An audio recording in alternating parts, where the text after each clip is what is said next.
Hello everyone and welcome back guys to Season 2, Round 6 of the F1 2019 Career Mode, the HAAS Road to Glory, where today we're here for the duel in the Formula 1 crown. It's time to try and rewrite the wrongs of last season. We're ready for the Monaco Grand Prix. Obviously, if you guys missed out on the last video, I'm sure you guys are already well aware of the drill. There will be a link in the top right hand side of your screen. Click that little eye to both last Grand Prix, obviously back in Spain, a very, very good race on the whole, a lot of action throughout that race. Also a link to last year's Monaco Grand Prix, and then obviously a link to the full playlist from this series as well. We're up to episode 30 now, which is absolutely crazy. But coming into this weekend though, 2 more weight reduction chassis upgrades on the car.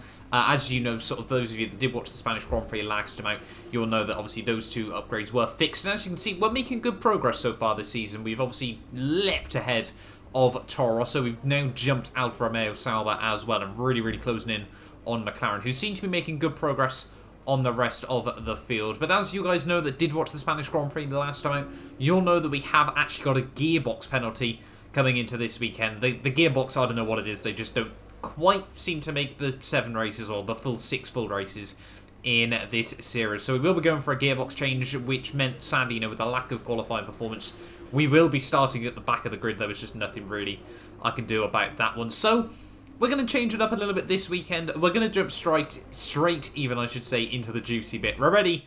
It's time for the Monaco Grand Prix. I'm really excited for this one. The pace here was so good last year, and we were robbed.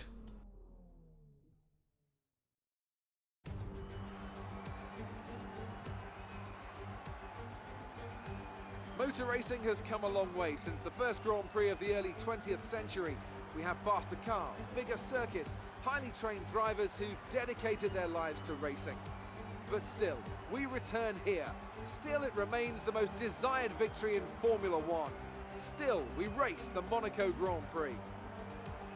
The prestigious Circuit de Monaco then. It's not all that dissimilar today to the layout that made its debut almost a century ago. It's 2 miles and 19 corners through the streets of Monte Carlo, and although the average lap speed of around 93 miles per hour is the lowest of the season, the tiny margins for error make it the natural habitat of the safety car. And as the drivers start thinking about getting a good start and how on earth to get through Saint-Devote in one piece, I have to wonder, Anthony Davidson, if we might be seeing a safety car or 2 today. Well, you wouldn't exactly bet against it, would you? Statistically, it is pretty common, of course. About 80% of all Monaco Grand Prix will have at least 1 safety car. And that's despite the incredible work of the marshals around here, who you'll often see lifting cars out of the way just under the yellow flag conditions.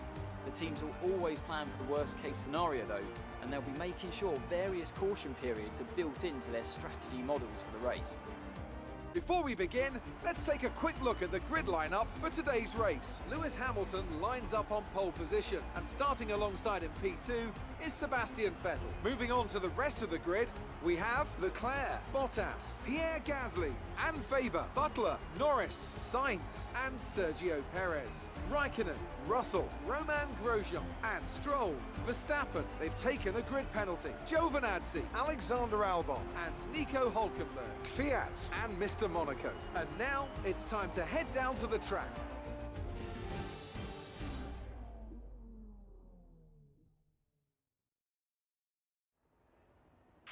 No heroics into Saint-Devote, please. We're in amongst the pack and just need to stay in one piece. So the team just warning me then. Now obviously we do need to try and keep it clean here in Monaco. I'm really excited for this one. On the grid then, ready for the Monaco Grand Prix. The lights are coming on now, and it is 5 lights here. And it is lights out, and away we finally get going from the back of the grid. Potentially a bit of a question mark challenge here today there as we come down in towards to one. We're going to go straight up the inside of a couple of cars there. Hülkenberg and Danny coming out there very slow as we head in towards to one. So that's going to get us up straight into P18 of the Grand Prix. That's a good little start. Well, I wanted to go aggressive off the start, not really listening to what the team had told me there. We're going to potentially have a look up the inside of Alexander Albon. He tries to almost put me in the wall, but we stand our ground. Have to steer out of the corner, and everyone just so early on the brakes. Actually had to take evasive action up the inside of Max Verstappen there. I really wasn't expecting the AI to be going that slowly there. Is now potentially around the outside of my teammate Romain Grosjean. I know some of you sometimes question how I don't pick up any damage in this series. I have this time round. Honestly, I think the damage model is pretty lenient in a lot of situations. on F1 2019. So yeah, we've certainly been able to get away with that one with just a minor bit of front wing damage there as we head down in towards the chicane for the first time in this Monaco Grand Prix there. And well, it's certainly been a good start. 6 places made up. You don't often see that unless there's an absolute pile-up and you manage to pick your way through the traffic. And well, pile-ups aren't really what, you know, we see in real-life Formula 1 anymore, sadly, at the moment. Well, I say sadly, you know, anymore at the Monaco Grand Prix, as well as, you know, just everyone knows what's going on. Everyone just tries to keep it nice and tidy as we head through the final couple of corners. I actually grazed the inside wall through Anthony Nogue there, but we do hold on. The car is still in one piece there or thereabouts, apart from a little front wing end plate there, and we moved ourselves up into P14 of the race. So it's certainly been a good, solid, strong start to the Monaco Grand Prix, and now we need to focus on trying to build up some momentum here. You know, try and settle down into a bit of a rhythm in the early stages of this race. Everyone's heard all the cliches before. You know, it's all about rhythm, making the track as wide as possible, all that good stuff here at the circuit Monaco, as well as we head down in towards the hairpin for the second lap of this Grand Prix. Yeah, I'm really starting to get all over the gearbox of my teammate Romain Grosjean here. Take a lot of curb as we head down the hill, all over the pavement there, as we head through Portier there, down in towards the tunnel once again. Yeah, really trying to apply the pressure on my teammate Romain Grosjean here as we come now down into the chicane for the second lap here. But as we head through, you can see we just skimmed the wall, and we've done exactly what we did last season out. We've spun down at the chicane there. Max Verstappen is going to hold us up there, and well, luckily, I don't know how we didn't get any front wing damage that time around. Max Verstappen certainly did. I'm guessing he hit the part of my front wing that was already gone. I really don't know there, but unfortunately, that's cost us one place. It's been a huge, huge pile-up as well. Sebastian Vettel is out of the Grand Prix here. Let's have a look what's happened to him then as he heads down in towards the chicane. Racing Point parked on the racing line there. Well, Seb had to take evasive action. Couldn't quite thread the needle there.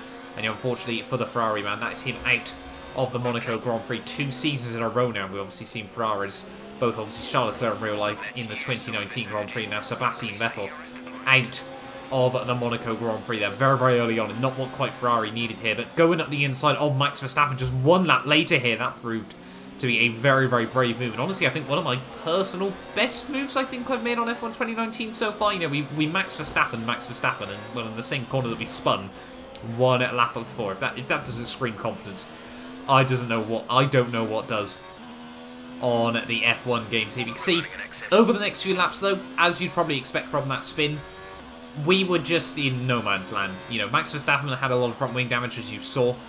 So we were just trying to, you know, again, going back to the cliches, building up some momentum, settling down into a rhythm here around at the Monaco Grand Prix circuit. And as you can see, over the next few laps, we will slowly but surely be taking time out of my teammate Romain Grosjean right the way up to the end of lap 12 here, where we finally be all over the back of him once again, starting to wonder if, you know, there was no more cars in this Monaco Grand Prix. It had been a very, very lonely early stages of this race, but like I said, you know, it gave us a good chance to sort of settle down, get into a rhythm. You know, like I said, you know, shouldn't be any issues with the engine. I had swapped out a couple of the other parts, you know, sort of pushing up towards the 60-65% as well here. So, you know, we were really just, you know, wanted to try and settle down and concentrate on my race here. And talking about concentrating on our race, we are going to be able to have a look up the inside of my teammate as we head down in towards La Rascasse here. A little bit of racing respect there, but Grosjean a bit of contact, and that could have easily been the pair of us out of the Monaco Grand Prix. I'm really not too sure how we both survived that one at the end of the day there. But, you know, Grosjean still, every single time in this series, just refuses to back down when it's quite clear that we've got the pace advantage over him. But that would take us all the way on to the halfway stage of the race here. By the time we close up to the gap to Kimi Räikkönen, the first pit stop window would now be taking effect here, and we would opt to go for a cheeky undercut on the Alfa Romeo man. I basically just wanted to do whatever he didn't as we head through the final sector there of the lap, and you can see I think that's George Russell as well has dived into the pit lane, so he's not that far at the road as well here. A good tidy 2.2 second pit stop here as well, and now we really needed to push on our outlap, try to make a bit of an undercut work on Kimi Räikkönen potentially. You know, we were so strong around this place. You know, it was one of very few Grand Prix so far this season, you know, especially in the dry, where I felt we did have raw pace for the top 10 here, and that would hopefully be absolutely critical in this Grand Prix here, because, you know, we were getting close to the, you know, close to the cusp of points like we've been a few times. Obviously, Spain last time out was heartbreaking, I'll be honest, in the end. A lot of you guys, though, did agree with the strategy call that I went with, but yeah, it was still heartbreaking just to miss out on the points at the end of the day, considering we ran in the points for so long in that Grand Prix here. But onto the end, though, of lap 20. And, well, the undercut that I tried, was it going to pay off, though? There's Raikkonen coming out of the pit lane. We're obviously going to have the longer run down towards Tom Under. It gets back at the inside, but get the move done around the outside there. We have made it work. We're going to up into P11 of this Grand Prix. And once again, have now got clear air here in the circuit in Monaco as we head through Sector 1 here. And next up on the old hit list, George Russell. Like I said, we could see him in the pit lane 4.5 seconds up the road. And yeah, once again, we just needed to push to try and close down these gaps here as we head towards the end of lap 23. And now, unfortunately, I was getting a bit excited, seeing the car get closer and closer on the minimap. Turns out it was the wrong car. Danny Kvyat, sadly, next up the road here as we head down in towards this, the chicane once again here. Blue flags come out. And yeah, Danny Kvyat, not a race to remember for him in the Toro Rosso. Really not a track that suits that car. And well, with it being the weakest car still in Formula 1, yeah, just certainly another weekend to forget for the Toro Rosso team. They really do need a bit of a turnaround as we head towards the end, well, the second third of Season 2. And, looking further on into towards sort of Season 3 and everything like that. But yeah, it wouldn't take too long, though, before we had closed down the gap to George Russell here. But sadly, again, another Monaco cliche. Closing up to a car, very, very easy. Getting past the car is always the difficult thing here at the Monaco Grand Prix. You can see George Russell, we had so much more grip through the corners. We were understandably running quite a high aero setup. The AI, I'm pretty certain, runs sort of default 6.6 wings, everything like that. So we were a lot quicker through the corners. But sadly, the higher aero, twinned with an engine that is leaps and bounds ahead of our own, it made it difficult. And really the only sort of place I felt stronger than the AI consistently was through this final sector of the lap. We were really, it looked honestly like the only place we'd be able to even think about going for a move would be up the inside in towards Anthony Nogue here. And yeah, as we head on towards lap 26, the second third of this Grand Prix has ticked by, and I think we're creeping into about the same sort of lap that obviously we did retire in last season's Grand Prix as well here. We were really starting to try and apply the pressure to George Russell, and always starting to get impatient as well here. He was in the points, and well, we really were starting to think about going for a move up the inside of Anthony Nogue, as well as obviously the fact we had Valtteri Bottas and Carlos Sainz just up the road as well here. We really did want to try and, potentially try and hassle as many of the guys in the lower stages of the top 10 as we possibly could here as we head towards the end of lap 28, get a really good run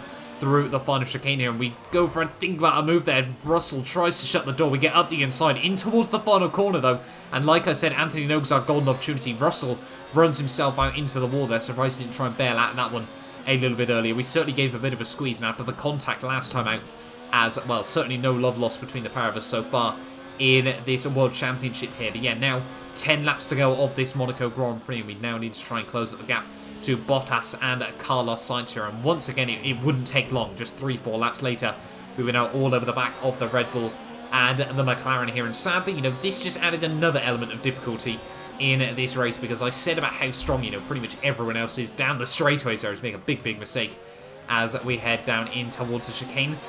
Bottas had DRS in defense as well, and yeah, it was certainly going to make it even more difficult for us to really be able to try and apply any sort of pressure to the Red Bull man. You can see lap 35 now, just 5 laps to go of this Monaco Grand Prix here. We were really trying to apply the pressure to Carlos Sainz and Valtteri Bottas. And we're going to try and go for the move there. Very aggressive late lunge. Bottas straight into the wall there. And you've got to be aggressive here if you want to make the move work. And I don't think Bottas was really sort of expecting that when he tried to turn in. And we've seen it so many times by the AI. And honestly, at this point, I'm really just trying to go for absolutely anything that we possibly can here. You've got to be confident with your moves here at the Monaco Grand Prix. And while we've certainly not picked up too much damage in this race so far, so we were, really still trying to go for it. Just 1 and a bit laps to go now of this race. We were now trying to apply the pressure to Carlos Sainz. We've got, like I said, just over a lap to go here of this race. And this one has really flown by on the whole here. 1 lap to go. Could we potentially go for anything on Carlos Sainz in the McLaren here and try and get our second best result of the season? He's going to be slow in towards turn 1. He doesn't have any DRS in defense there, and he's going to park it on the apex. What is that from Carlos Sainz there? Really starting to struggle under the pressure there. Well, just parks it through turn 1. They're not really happy with that one, but we've still got a few more opportunities on this final lap. Try and navigate through the walls once again. The emotional, well, not emotional stress, sorry, the psychological pressure and everything like that. Just the pure concentration in this Grand Prix was starting to pay its toll as well as we head through the final few laps of this race. We were starting to make a few mistakes, as you could probably tell. That move on Bottas was, you know, on the aggressive side. I'm more than happy to hold my hands up and admit it was probably a little bit too aggressive on the whole. But, you know, you've got to make moves work there as we head down in towards the chicane one final time. Look how much we close up to Carlos Sainz here. Hamilton, though, takes back-to-back race victories in this series there. He wins on the streets of Monaco in this HAAS Road to Glory career mode here. But are we going to be able to go for any sort of move there as we head in towards the final couple of corners? Take a lot of curb. Are we going to be able to look up the inside? Even more front wing damage there. And sadly, Sainz gets the car slowed down there. We didn't really want to go for a bump and run. No opportunity through the final corner there. And that's going to be us up in P9 at the end of the day. Now, what a recovery in the end. Bearing in mind, we started at the back of the grid. It's 2 points here. 2 valuable points, and I will take that at the end of the Monaco Grand Prix.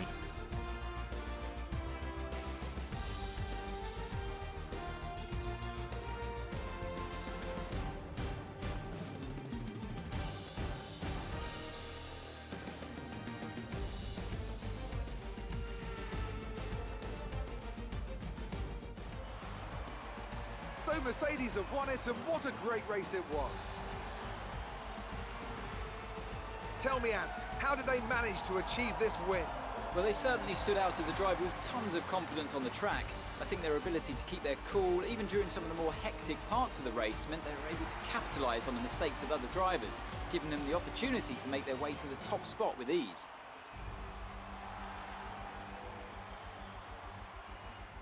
And I can see the drivers starting to approach the podium for the victory celebrations.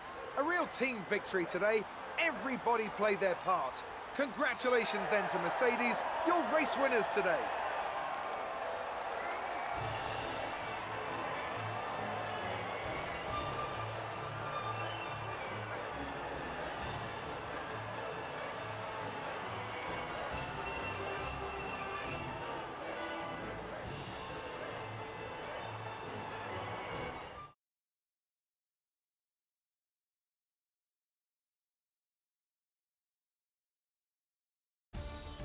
And after this round of the World Championship, here's how things look in the drivers' table. It's a great result for Lewis Hamilton, who moves further ahead at the top of the table. Let's focus on the driver of the day.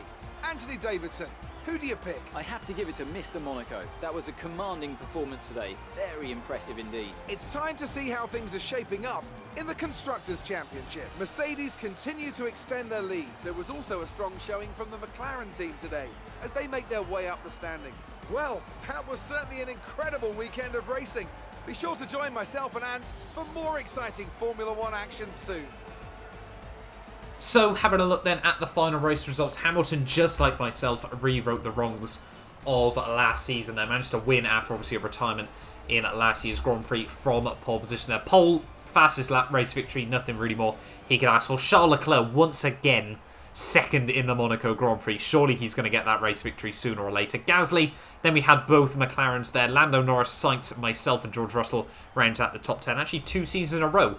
You know, the HAAS team have finished 9th at the Monaco Grand Prix. George Russell, Raikkonen, Bottas, Grosjean, and obviously the rest of the finishers there. With Sebastian Vettel's retirement, Hamilton now 42 points clear at the top of the Drivers' World Championship. You know, fantastic early stages to this season. And with that retirement as well for Seb, it really brought Charles Leclerc and Pierre Gasly back up towards him in that fight as well for second place there. 6 points separate second through to fourth there, and well, a near 50-point drop-off to Nico Hülkenberg. They're down in P5 ahead of, I think it's Devon Butler, Lucas Weber, Verstappen, Perez, George Russell, Lando Norris, Bottas, and myself. They're down in P13. And lucky for some, but we have now got double points in, well, double digits even, I should say, in this career mode as we try to move a little bit further away, but McLaren are certainly closing that gap down at the moment as well here. But that'll be it then for the Monaco Grand Prix. I hope you guys have enjoyed this video. A little bit of a short one, I apologise for that, you know, considering how action-packed the last few races have really been. Monaco,